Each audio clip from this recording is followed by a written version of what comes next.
वसुदेवसुतं देवं कंसचानूरमर्दनं देवकी परमानंदं कृष्णं वंदे जगद्गुरुं. श्रीमद्भगवद्गीता 17वा अध्याय. आपण मागच्या पाठात पाहिला. श्रद्धा त्रय विभाग योगो नाम. ती 3 प्रकारच्या असणार. श्रद्धा सात्विक, राजसिक आणि तामसिक. त्यात म्हणला राजसिक आणि तामसिक जी श्रद्धा आहे किंवा राजसिक तामसिक जे दान यज्ञ तप जे काही सांगितलं त्याचा त्याग करून आपण साधक ज्यावेळेस कर्म करत आहेत त्यावेळेस त्याने काय केलं, जी सात्विक वृत्ती आहे, सात्विक दर्जा आहे, सात्विक दर्जाचं त्या ठिकाणी काय केलं पाहिजे, कर्म केलं पाहिजे, दान केलं पाहिजे, यज्ञ केला पाहिजे, तप केलं पाहिजे. अशा प्रकारच्या सात्विक दर्जाच्या यज्ञ दान तपाच्या क्रिया काय होणार आहे, चित्ताची शुद्धी, चित्तशुद्धीद्वारे त्या चित्तामध्ये परमेश्वराचा असणारा साक्षात्कार, साक्षात अपरोक्ष अनुभूती त्या ठिकाणी होणार आहे. आणि म्हणून अशा प्रकारे शेवट त्याला 17वा म्हणजे आता 18वा आता शेवट आला. शेवट काय अतिशय स्पष्टतया काय केलं पाहिजे आता नक्की सारासार आता सगळं झाली गीता झाल्यानंतर नक्की आता काय केलं पाहिजे साधकांनी हे सांगण्याचा ठळक मुद्दे आपण म्हणतो, टिप्स ज्याला म्हणतो आता आपण म्हणतो, शेवटचे असणारे ठळक मुद्दे. परीक्षेमध्ये सगळा आपण अभ्यास करत जातो आणि अभ्यास सर्व करत असताना काय करतो, शेवटी आपण काय करतो, IMP काढतो बाजूला. IMP काढल्यानंतर मोस्ट IMP काढतो. अशा प्रकारे मग शेवटी ठळक मुद्दे. तसं आहे हे शेवटचे 16वा 17वा 18वा हे काय अध्याय आहे का वेरी IMP आणि आता जे आहे 18वा म्हणजे टिप्स, नक्की काय केलं पाहिजे हे सगळं आता पुन्हा 17 आणि 18व्या श्लोक अध्यायाच्या माध्यमातून या ठिकाणी सांगण्याचा प्रयत्न केला. अशा प्रकारे या ठिकाणी 17वा असणारा अध्याय गुणत्रय विभाग योगो नाम हा ठिकाणी समाप्त झाला. आणि 18वा जो शेवटचा आहे मोक्ष संन्यास योगो नाम, हे या सगळ्याचा परिपाक काय आहे. गीता गंगोदकम पीत्वा पुनर्जन्मन विद्यते. सगळ्यात पहिल्यांदा सांगितलं काय की गीता आणि गंगोदकम पीत्वा पिल्यानंतर काय होणार आहे, पुनर्जन्मन विद्यते. पुन्हा या जन्म आणि मरणाचं जे चक्र आहे कोणतं, पुनरपि जननम पुनरपि मरणम, 84 लक्ष योनीचा जो फेरा आहे त्याच्यामध्ये आपल्याला पुन्हा आता यायची गरज नाही. आणि त्याकरता म्हणलं गीता. आणि म्हणून त्याच्या असणारं शेवट काय, मोक्ष संन्यास काय, याची फलप्राप्ती काय, तर मोक्ष स्वरूप जे आहे ते जे परमात्म्याचं असणारं पयद्गत्वा न निवर्तन्ते तद्धाम परमम मम सांगितलं. ते माझं परम धाम जे आहे, परम असणारं वैष्णवधाम जे आहे काय की जिथं गेल्यानंतर पुन्हा या ठिकाणी या जन्म आणि मरणाच्या चक्रामध्ये तो जीव येत नाही. अशा असणार ते मोक्षस्वरूप परमेश्वराचं परमधाम त्या ठिकाणी त्याला प्राप्त होतं. आणि म्हणून अशा प्रकारच्या या संपूर्ण गीतेचा सार जो आहे शेवटी 18व्या श्लोकामध्ये सर्वोपनिषदो गावो दुग्धा गोपालनंदन पार्थो वत्स सुधीरभोक्ता दुग्धम गीतामृतम महत. सगळ्या शास्त्राचं वेदाचं असणारं सार म्हणजे भगवद्गीता. आणि या गीतेचं असणारं सार काय असेल तर 18वा अध्याय मोक्ष संन्यास योगो नाम. म्हणून त्या ठिकाणी सर्वात पहिल्यांदा सांगितलं की सर्व गीता शास्त्रातील अर्थाचा या अध्यायामध्ये उपसंहार केला. काय काय सांगितलं, ध्यान असेल, योग असेल, भक्ती असेल, कर्म असेल, ज्ञान असेल, राजविद्या राजगुह्य असेल, जे काही सांगितलं आत्तापर्यंत 17 अध्यायाच्या माध्यमातून जे काही या ठिकाणी सांगितण्यात आलं त्या सगळ्याचा असणारा उपसंहार 600-650 श्लोकांचा उपसंहार या शेवटच्या अध्यायामध्ये या ठिकाणी करतात. आणि अशा असणारा अत्यंत मूर्धन्य स्थानी शेवटचा चुडामणी स्थानीय असणारा हा 18वा अध्याय. आणि त्याचं नाव दिलं मोक्ष संन्यास. याचा सम्यक न्यास, संन्यास म्हणजे पुन्हा सांगण्याचा प्रयत्न करेल सातत्याने. आता तुम्ही ऐकतच आला, पण संन्यास म्हणजे काय, सम्यक न्यास, ज्याचं न्यास संन्यास सम्यक झाले. न्यास म्हणजे याची निष्ठा, पाया दृढ. आपण काय शिलान्यास आपण म्हणतो, बिल्डिंग बांधण्याच्या आधी आपण काय करतो, शिलान्यास करतो, म्हणजे पाया पूजन आपण करतो. पाया दृढ असेल तर काय असेल, ती इमारत दृढ होणार आहे. म्हणून या ठिकाणी पण काय पाहिजे, संन्यास म्हणजे काय, त्याचा पाया दृढ पाहिजे. पाया दृढ म्हणजे काय, साधकाची जी निष्ठा आहे ती निष्ठा परमेश्वरावरच पाहिजे. ते परमेश्वरच आहे. अनन्यास चिंतयन्तो माम ये जना परिवासते तेषां नित्य अभियुक्तानां योगक्षेमं वहाम्यहम्. या अनुषंगाने की अनन्य भावाने परमेश्वरच आहे, परमेश्वराच्या व्यतिरिक्त अन्य काही नाही. अशा प्रकारे ज्यावेळेस दृढनिश्चय होईल त्याच वेळेस काय, तो संन्यासाचा असणारा अधिकारी बन. की काय झालं आता त्याला दुसरं काही नाही, फक्त परमेश्वर ही दृढ भावना झाली. जे काय जाहे विधी राखेराम ताहे विधी रहिये सांगते. सीताराम सीताराम सीताराम कही. ज्या ठिकाणी आहे त्या प्राप्त प्रपंचामध्ये ठेविले आनंदे तैसे ती राहावे चित्ती असू द्यावे समाधान. या न्यायाने तो काय करतो, तर आता राहतोय संपूर्ण जे काय आहे परमेश्वरावर. योग रतो वा भोग रतो वा संग रतो वा संगविहीन यस्य ब्रह्मणि रमते चित्तम नंदती नंदती नंदत्येव. अशा प्रकारे जो असणारा प्रजहाती यदा कामान सर्वान् पार्थ मनोगतान आत्मन्यैवात्मना तुष्टः यस्य आत्मरतिरेव स्यात् आत्मतृप्तश्च मानवः आत्मनैव च संतुष्टः तस्य कार्यं न विद्यते. की अशा प्रकारे ज्याला आता फक्त आत्म्यामध्येच तो असणारा आनंद प्राप्त व्हायला लागलेला आहे. म्हणून योग रतो वा भोग रतो वा संग रतो वा संगविहीन यस्य ब्रह्मणि रमते चित्त. त्या ब्रह्मामध्ये ज्याचं चित्त रममान झालंय त्याला आता दुसरं काही नाही. नंदती नंदती नंदते. तो फक्त आनंदाचे डोही, आनंद तरंग, आनंदाची अंग, आनंदाच्या व्यतिरिक्त दुसरं त्या ठिकाणी काही आता राहिलेलं नाही. आणि ते त्याचं स्वरूप आहे सच्चित आनंद. त्या परमेश्वराचं स्वरूप काय? ते परमेश्वराचं स्वरूपच ते. आणि म्हणून अशा प्रकारचा तो आनंद जो आहे, तो आनंद काय या ठिकाणी या जीवाला की कोणाला, की ज्याचं आता काय झालंय सम्यक निष्ठा झाली, ज्याने आता संन्यासाचा योग्यतेचा झाला, परमेश्वरच आहे अशा अनुषंगाने जो आता स्थिर झालेला आहे. बाह्य विषय जे आहे, बाह्य विषयामध्ये काय झाला आहे, तो आता अंतर्मुख झाला. यष्टी धीर आत्मानम ऐक्षत सांगितलं, आवृत्त चक्षु सांगितलं. परमप्रदत्तमिच्छन कोणीतरी एखादाच काय होतो की अशा प्रकारे आवृत्त चक्षु आतमध्ये पाहण्याला सुरुवात करतो.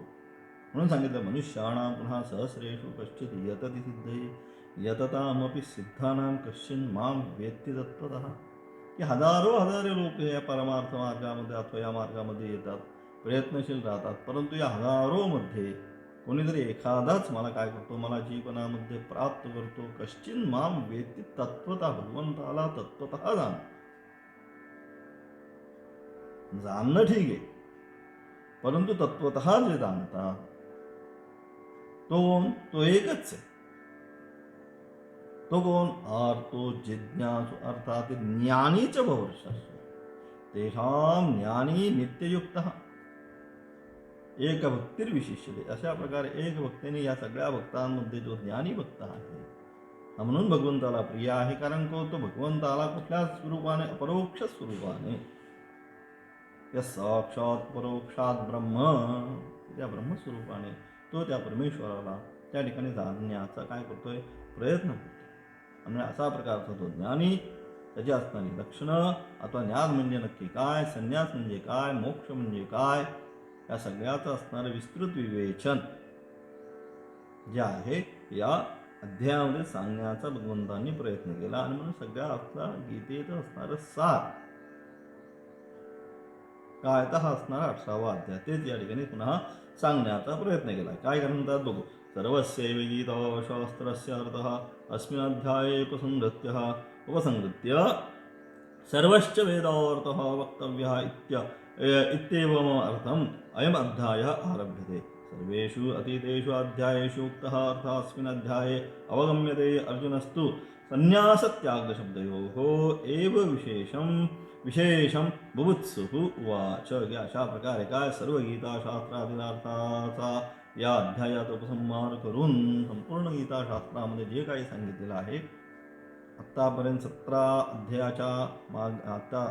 17 अध्यायातून जे काय आपण शिकलेलो आहोत त्या सगळ्याचा काय उपसंहार, शेवट ज्याला म्हणतो पूर्णाहुती. हा पूर्णाहुती असणारा म्हणजे या ठिकाणी काय आता पूर्णाहुती सर्व गीताशास्त्रातील अध्यायाचा या अध्यायामध्ये उपसंहार शेवट करून सर्व वेदार्थही सांगावा. आणि मग त्याचबरोबर उपसंहार पण केला. आणि उपसंहाराबरोबर काय वेदार्थही सांगावा. संपूर्ण वेदाचा काय अर्थ आहे, वेदामध्ये नक्की काय सांगितलंय, हे जे आहे महावाक्याचा असणारा उपदेश काय नक्की सांगितला आहे. अयमात्मा ब्रह्म प्रज्ञानम ब्रह्म तत्त्वमसी अहम ब्रह्मास्मी आदी जी महावाक्य चारही वेदांचे आहे, त्याचा काय नक्की अर्थ त्या ठिकाणी घ्यायचा आहे. आणि म्हणून त्या ठिकाणी तेच या ठिकाणी काय सांगितलं, सर्व वेदार्थ ही सांगावा. संपूर्ण वेदाचा काय वास्तविक सगळ्या शास्त्रामधून, जसं त्या ठिकाणी व्यास काय म्हणतात, अष्टादश पुराणेषु व्यासस्य वचनम द्वयम,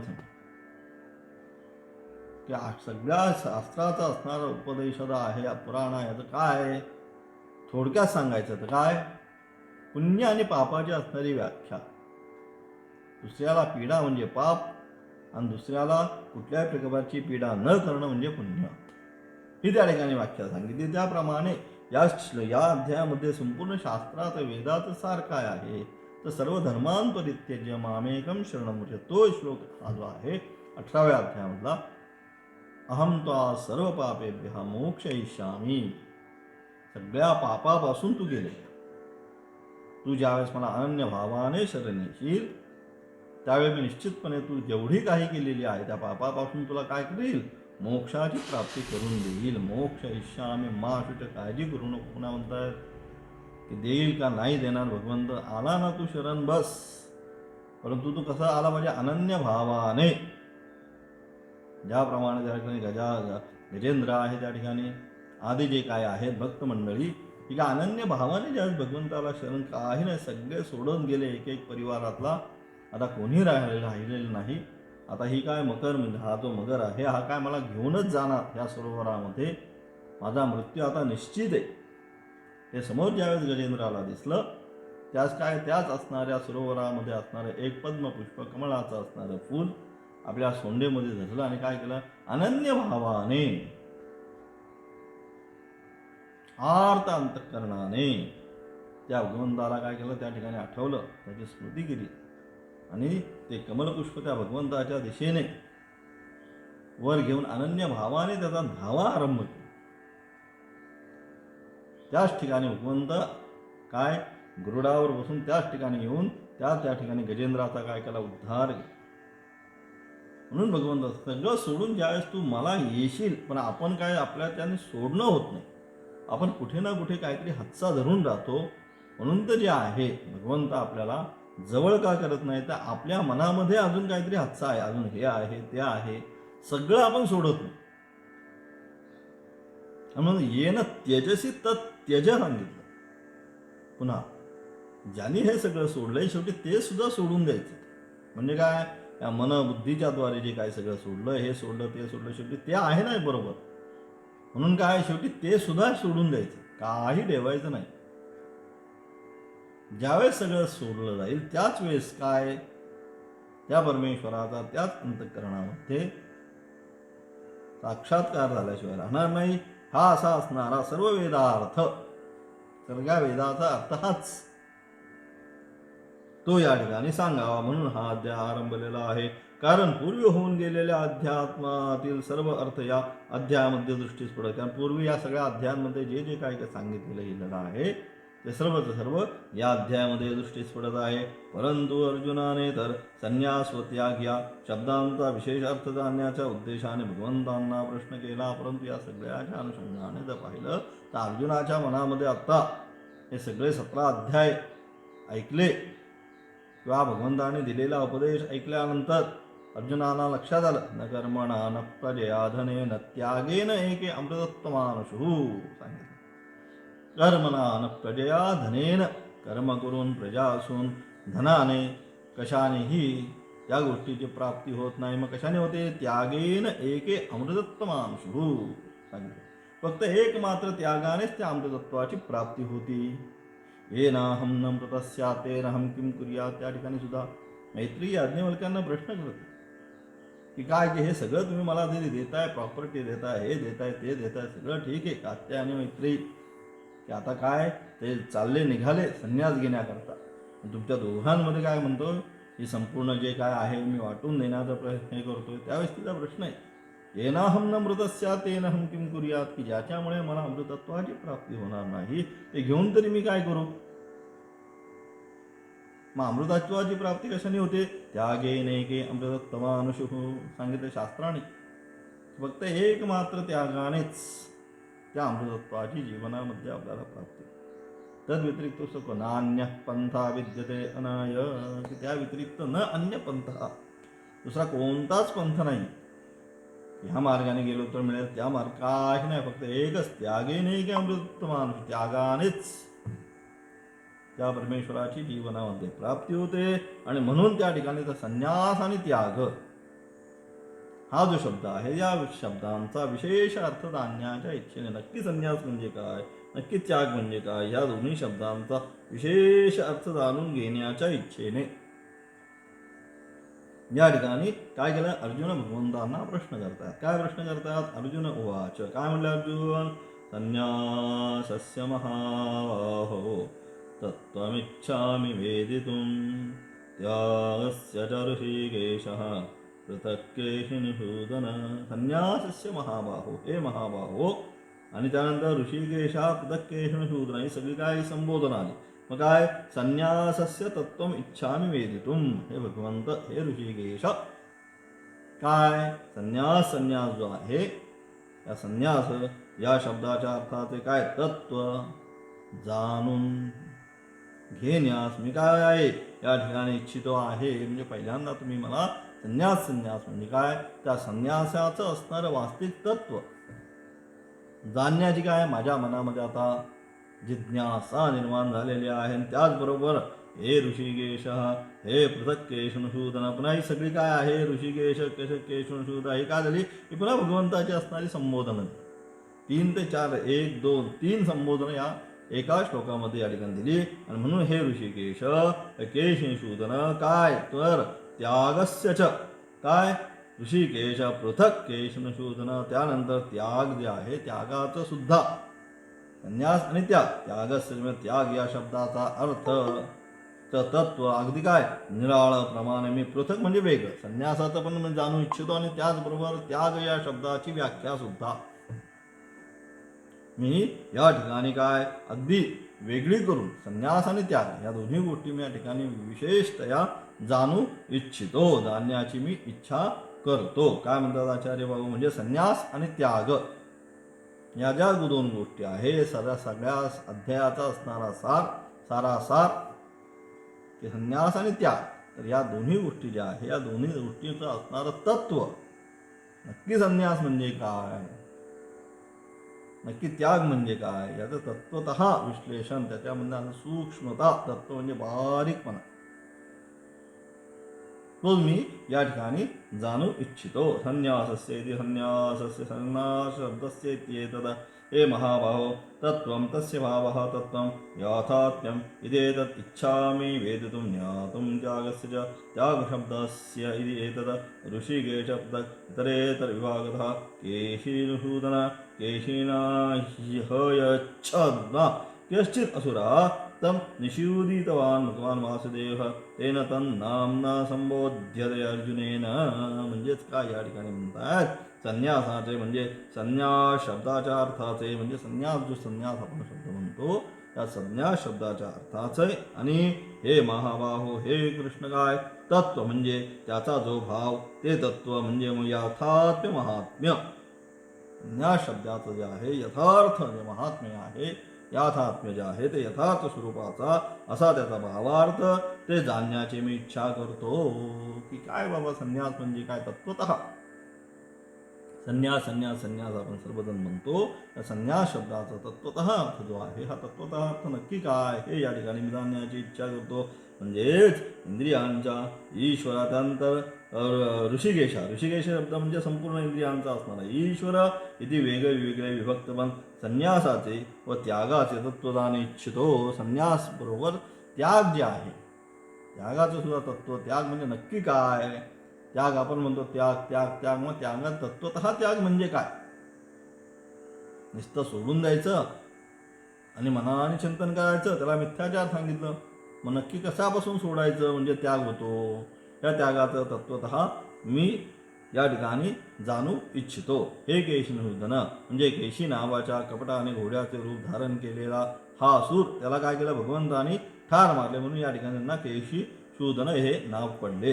संन्यास त्याग शब्दौ तत्र तत्र निर्दिष्टैः न निर्लुठितार्थौ पूर्वेषु अध्यायेषु आता अर्जुनाय पृष्ठवते तन्निर्णयाय भगवान उवाच. पूर्वीच्या अध्यायामध्ये ठिकठिकाणी याचा उल्लेख करण्यात आला आहे. या गेलेल्या 17 अध्यायामध्ये काय झालं, याचा प्राकर्षाने त्या ठिकाणी काय सांगितलं गेलं. संन्यास, त्याग ह्या गोष्टींचा विचार पुन्हा पुन्हा सातत्याने आल्यामुळे काय म्हणतात, पूर्वीच्या अध्यायांमध्ये ठिकठिकाणी ज्याचा उल्लेख करण्यात आला. चित्तप्रज्ञस्य का भाषा समाधिस्तस्य केशव स्थितति किं प्रभाषेत किमासीत प्रजेत किं. त्या ठिकाणी अशा प्रकारे प्रत्येक अध्यायाच्या माध्यमात पुन्हा पुन्हा त्या गोष्टीचा उल्लेख आला. प्रियहादी यदा कामान वगैरे. पण त्या ठिकाणी असणारा अशा प्रकारे या गेल्या 17 अध्यायाच्या माध्यमातून वेगवेगळ्या ठिकाणी संन्यास आणि त्याग, त्यागा शांतीरनंतरम अशा प्रकारे पुन्हा पुन्हा त्याचं काय झालं, विश्लेषण करण्यात आलं. आणि अशा प्रकारे विश्लेषण करण्यात आल्यामुळे पूर्वीच्या अध्यायांमध्ये ठिकठिकाणी ज्याचा उल्लेख करण्यात आला आहे अशा संन्यास व त्याग या शब्दांचा अर्थ अगदी स्पष्ट रीतीने कुठेच सांगितलेला नाही. परंतु यद्यपि सांगितलं, परंतु नक्की काय, संन्यास म्हणजे फक्त काषाय वस्त्र धारण, सर्व कर्म परित्याग म्हणजे संन्यास का, परिव्राजककारी म्हणजे संन्यास का, नक्की संन्यास म्हणजे नक्की काय आणि म्हणून कुठेच सांगितलेला नाही. म्हणून त्या शब्दाचा वेगळा वेगळा अर्थ जाणण्याच्या इच्छेने प्रश्न करणाऱ्या अर्जुनाला त्याचा निर्णय करण्यासाठी भगवंत म्हणाले. म्हणजे अशा प्रकारे या ठिकाणी काय सांगितलं त्यांनी, त्याचा स्पष्ट अर्थ सांगितला नाही. म्हणून त्याच गोष्टीचा स्पष्ट अर्थ सांगण्याकरिता आता अर्जुनाने प्रश्न केला आणि त्या प्रश्नाचा भगवंत या ठिकाणी दुसऱ्या श्लोकाच्या माध्यमातून उत्तर देण्याचा प्रयत्न करतात. श्री भगवान उवाच. काय म्हणतात भगवंत, काम्यानां कर्मणां न्यासं संन्यासं कवयो विदुः सर्वकर्मफलत्यागं प्राहुस्त्यागं विचक्षणाः. काम्यानां कर्मणां न्यासं. कोण, कवयः विदु. कवयः म्हणजे मोठमोठाले जे विद्वान आहेत ते काय म्हणतात, ते काही विद्वान म्हणजे जे काही विशिष्ट विद्वान आहेत ते काय, काम्यानाम कर्मणाम, काम्य कर्माचा न्यास म्हणजे त्याग. काम्य जी कर्म आहेत, मनामध्ये इच्छा ठेवून मला अमुक करायचं, मला तमुक करायचं, अशा प्रकारची काम्य कर्म आहेत, त्या काम्य कर्माच्या त्यागाला या ठिकाणी काय म्हणतात, संन्यास असे समजतात. परंतु काही विचक्षण दुसऱ्या ओळीमध्ये पहिल्यामध्ये सांगितलं काम्य कर्माचा त्याग म्हणजे संन्यास. मग त्याग म्हणजे काय, त्याग म्हणजे काही म्हणजे विचक्षणा सर्व कर्म फल त्यागम. त्याग म्हणजे सर्व कर्म फल, नित्य नैमित्तिक सर्व कर्माच्या फलाच्या त्यागाला. नित्य नैमित्तिक जे आपण कर्म तिथं काम्य, नित्य नैमित्तिक काम्य आणि प्रायश्चित्य 4 प्रकारचे आपल्याला शास्त्राने कर्म सांगितले. नित्य म्हणजे आपण जी दररोज करतो, अर्धसंध्याउपासिता या वंजीवमग्निहोत्रम जुहुयात, अशा प्रकारची जी आहे, दररोज संध्यावंदनादी केलं पाहिजे, देवपूजनादी केलं पाहिजे, गंधधारणादी केलं पाहिजे, अशा प्रकारची नित्य केली पाहिजे. स्नानादी केलं पाहिजे, देवतार्चन केलं पाहिजे, तर्पण केलं पाहिजे, अशा प्रकारची जी कर्म आहे ती सर्व नित्य केलीच पाहिजे. ही नित्यकर्म. नैमित्तिकच्या अनुषंगाने पौर्णिमा, अमावस्या, संक्रांती, ग्रहण आदीच्या निमित्ताने जी करतो ती नैमित्तिक. नित्य नैमित्तिक. काम्य म्हणजे मनामध्ये काहीतरी कामना ठेवून मला अमुक असं झाल्यानंतर ते करेल, तमुक असं झाल्यानंतर ते करा, अथवा या गोष्टीसाठी मला हे करायचं आहे म्हणून काम्य. आणि प्रायश्चित्त हातून एखादा दोष झाल्यानंतर एखादा जपाचं अनुष्ठान करणं, एखादा तप करणं, एखादा यज्ञ करणं, त्याला सांगितलं आपण प्रायश्चित्त. अशी शास्त्राने 4 प्रकारची कर्म सांगितली. अलग लक्षात. त्यामध्ये जी आहे काम्य कर्म जे आहे 3 नंबरची, मनामध्ये इच्छा ठेवून करणारी कर्म, त्याच्या त्यागाला संन्यास सांगितलं. आणि दुसरं जे आहे सर्व कर्म फलत्याग, नित्य आणि नैमित्तिक जे दररोज करायचे आहे, त्या निमित्तानं करायचे जे आहेत, नित्य नैमित्तिक सर्व कर्माच्या फलाच्या त्यागाला त्याग म्हणतात. त्या नित्य नैमित्तिक कर्मामध्ये असणारं जी फलप्राप्ती, त्या फलाच्या त्यागाला त्या ठिकाणी त्याग असं म्हणतात. असं भगवंत त्या ठिकाणी उत्तर देतात. काय म्हणतात पाहू आचार्याच्या भाष्यामध्ये. काम्यानामिति काम्यानाम अश्वमेधादीनां काम्यानां न्यासं परित्यागं संन्यासं संन्यास परित्यागः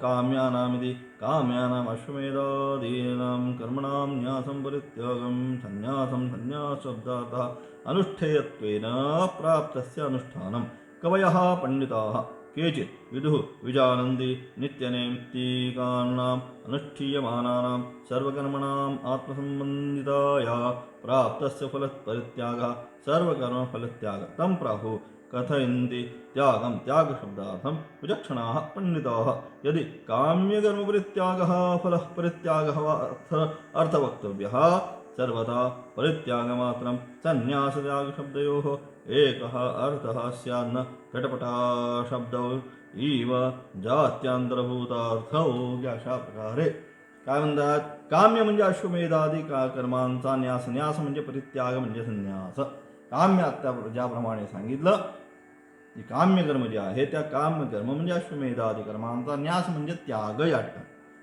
न्यास शब्दाचा अर्थ आचार्य या ठिकाणी त्याग घेतात म्हणून त्यांचा असणारा त्याग परित्याग म्हणजे संन्यास संन्यास या शब्दाचा अर्थ होतो म्हणजेच काय अनुष्ठान करण्यास योग्य अशा रूपाने प्राप्त झालेल्या कर्माचे अनुष्ठान न करणे त्याग म्हणजे अनुष्ठान करण्यास योग्य अशा प्राप्त झालेल्या कर्माचे अनुष्ठान न करणे असे काही पंडित समजतात ते त्याग म्हणजे आता हे करायचंय परंतु ते जे करायचे ते सोडून देणे त्याला काय कर्माचे अनुष्ठान न करणे असे काही पंडित समजतात दुसरे विद्वान पंडित अनुष्ठान केल्या जाणाऱ्या दुसरे पहिले काम्याचा त्याग म्हणजे संन्यास म्हणतात तद व्यतिरिक्त दुसरे काय म्हणतात दुसरे पंडित विद्वान काय म्हणतात ते नित्य नैमित्तिक सर्व कर्मांचा आपल्याशी संबंध असल्यामुळे प्राप्त होणाऱ्या फळाचा जो परित्याग आहे तो सर्व कर्म फलत्याग त्यानंतर दुसरे जे आहेत दुसऱ्या विचाराचे जे आहेत ते काय म्हणतात नित्य नैमित्तिक जी काही आपली कर्म आहेत या नित्य नैमित्तिक सर्व कर्मांचा आपल्याशी संबंध असल्यामुळे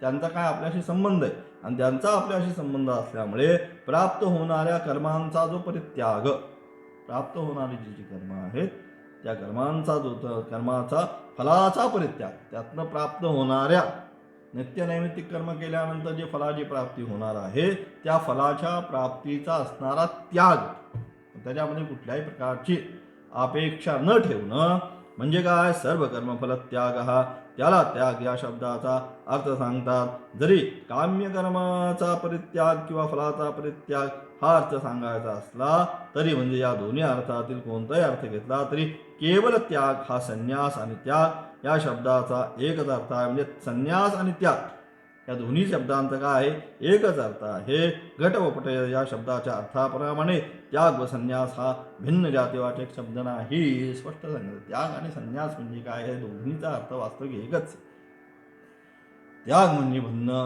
संन्यास म्हणजे भिन्न संन्यास म्हणजेच त्याग हे तुम्ही या ठिकाणी समजून घेतलं पाहिजे ननु त्यानंतर काय म्हणतात त्याच्यावर म्हणा या ठिकाणी शंका घेतली काय शंका घेतली ननु नित्यनैमित्तिकानां कर्मणां फलमेव नास्ति आहो कथमुच्यते तेषां फलत्यागः यथा गन्ध्याया पुत्तत्यागः नैष दोषः नित्यानामपि कर्माणां भगवता फलत्वस्य इष्टत्वात् वक्षतिः भगवान् अनिष्टमिष्टमिष्टञ्च इति न तु सन्न्यासिनाम् इति च सन्न्यासिमेव हि केवलं कर्मफलसम्बन्धदर्शयन् असन्न्यासीनां नित्यकर्मफलप्राप्तिः भवत्यत्यागिनां प्रयत्न इति दर्शयति आहो पण या ठिकाणी पुन्हा नित्यनैमित्तिक कर्माचा विषय या ठिकाणी घेतला तर नित्यनैमित्तिक जी कर्म आहे आहो पण नित्य आता किंचित शास्त्रार्थ या ठिकाणी आरंभ केला त्यांनी काय म्हणतात अहो पण नित्य व नैमित्तिक कर्माचे फलच नाही असे सांगतात वास्तविक नित्य आणि नैमित्तिक कर्माचं काही फलच नाही नित्यकर्माचं नाहीच अकरणे प्रत्यवाय हा एवढंच फल केलं तर काही नाही पण नाही केलं तर फलप्राप्ती केलं तर काही नाही नित्य करणंच आहे आणि म्हणजे अशा प्रकारे अहो पण नित्य व नैमित्तिक कर्माचे काय नित्य व नैमित्तिक कर्माचे फलच नाही नित्य आणि नैमित्तिक जे कर्म आहे या नित्य आणि नैमित्तिक कर्माचे फलच नाही असे सांगतात तेव्हा त्याच्या कर्माचा त्याग असे कसे म्हणले आहे त्याला तर फळच नाही नित्य नैमित्तिक कर्माचं कुठल्याच प्रकारचं फळ शास्त्राने सांगितलं नाही तर पुन्हा त्याचा त्याग जर वस्तूची उत्पत्तीच नाही तर त्याग कसा घालवे जसं काय वंधेच्या पुत्र त्यागाप्रमाणे वंध्या स्त्रीला ज्याप्रमाणे पुत्र होत नाही त्याप्रमाणे या ठिकाणी सुद्धा ज्या वस्तूची निर्मितीच नाही तिचा त्याग कसा काय धरायचा? त्याग जात विंदेच्या पुत्र त्यागाप्रमाणे त्याच्यावर सांगतात समाधान. ठीक आहे, हा दोष येत नाही, कारण भगवंताने नित्य कर्माचे फल मानलेले आहे. कारण तसं म्हणू शकत नाही, काहीतरी त्याचं फळ भगवंतांनी मानलेलं आहे. ते पुढे भगवंत 18व्या अध्यायातील 12व्या श्लोकामध्ये सांगतात, अनिष्ट अविष्ट मिश्रांच्या 3 प्रकारची प्रत्येक गोष्टीची प्राप्ती होते, हे पुन्हा सांगितलं. आणि म्हणून काय, अनिष्ट, मिष्ट आणि मिश्र असे कर्माचे त्रिविध फल पुढे भगवंत सांगितलेले आहे. पण संन्यासांना मात्र तसे त्रिविध फल प्राप्त होत नाही असेही तेथे सांगितलेले आहे. यद्यपि या 3 प्रकारची फलप्राप्ती होतेच. कुठल्याही आपण ज्यावेळेस कर्म करतो त्यावेळेस कर्माचं असणाऱ्या 3 पैकी अनिष्ट, इष्ट आणि मिश्र एखादं तरी फळ आपल्याला प्राप्त होतं. परंतु जे वास्तविक संन्यासी आहेत ते सांगितलं, पण संन्यासांना मात्र त्रिविध फलप्राप्ती होत नाही असेही तेथे सांगितलेले आहे. परंतु जे संन्यासी त्या संन्यासांना कोणत्याही प्रकारच्या फलाची प्राप्ती होत नाही असेही सांगितले आहे. केवळ संन्यासांचाच कर्मफलाशी काही संबंध नाही असे दाखवणारे भगवान त्याग न करणाऱ्यांना मरणोत्तर त्रिविध कर्मफल प्राप्ती होते या वचनाने अत्यागी म्हणजे असन्यासी यांना नित्य कर्माच्या फलाची प्राप्ती होते असे दाखवतात. की वास्तविक जे असन्यासी आहे, जे गृहस्थी आहे, त्यांना त्या कर्माची फलप्राप्ती अनिष्ट, अनिष्ट, मिश्र आणि इष्ट ही जी कर्मफलं सांगितली हे कोणासाठी? गृहस्थींसाठी सांगितली. संन्यासासाठी त्यागच सांगितला. पुन्हा तोच विषय या ठिकाणी मांडला. कित्येक या श्लोकात त्याग व संन्यास याच्या व्याख्या सांगितल्या आहेत, पण असे म्हणतात, पण ते अगदी चूक आहे. निरनिराळे पंडित त्याचा अर्थ काय करतात हे तेथे सांगितले आहे, पण तोच भगवंतांना इष्ट असे म्हणून म्हणता येत नाही. 12व्या श्लोकात अत्यागी, असन्यासी, त्यागी, संन्यासी, त्याग व संन्यास हाच अर्थ स्वतःला अभिप्रेत असल्याचे सांगतात. आणि आचार्य वरील भाषा त्याग व संन्यास हे शब्द घटपट याप्रमाणे भिन्न अर्थ सांगणारे नाही असे सुद्धा स्पष्ट करतात. वास्तविक त्याचं जे काय फळाची जी उत्पत्ती आहे, फलाची जी प्राप्ती आहे ती कोणासाठी? जे गृहस्थी आहेत त्यांच्याकरता. पण वास्तविक जे संन्यासी आहेत, वास्तविक जे ब्रह्मविद आहेत, त्यांना त्याच्याशी काही संबंध किंवा त्यांच्याशी कुठल्याही प्रकारचा आपण संबंध जोडू शकत नाही. मग त्याचा संबंध कोणाशी? त्याचा संबंध जे गृहस्थी त्यांच्यासाठीच आहे. जे कर्माचे अधिकारी आहेत त्यांचा त्या कर्माशी संबंध. ज्यांनी कर्माचा त्याग केला त्यांचा त्या कर्माशी कुठल्याही प्रकारचा संबंध नाही असाच अर्थ या ठिकाणी आपण ग्रहण करायचा. त्यानंतर त्याज्यम दोष वैते कर्म प्राहुर मनीषा यज्ञदान तव कर्म त्याज्य विधिचापरे अशा प्रकारे 3ऱ्या श्लोकाचं पुन्हा आता 3ऱ्याला पुन्हा विशेष आता अर्थ आता पुन्हा आता यामध्ये हे सुरू झालं तुमचं पूर्वपक्ष आणि सिद्धांती थोडं विशेष व्याख्यान त्याच्यामध्ये आता यांनी केलेलं आहे 3ऱ्या श्लोकाचं. ते आपण त्याच्या पाठा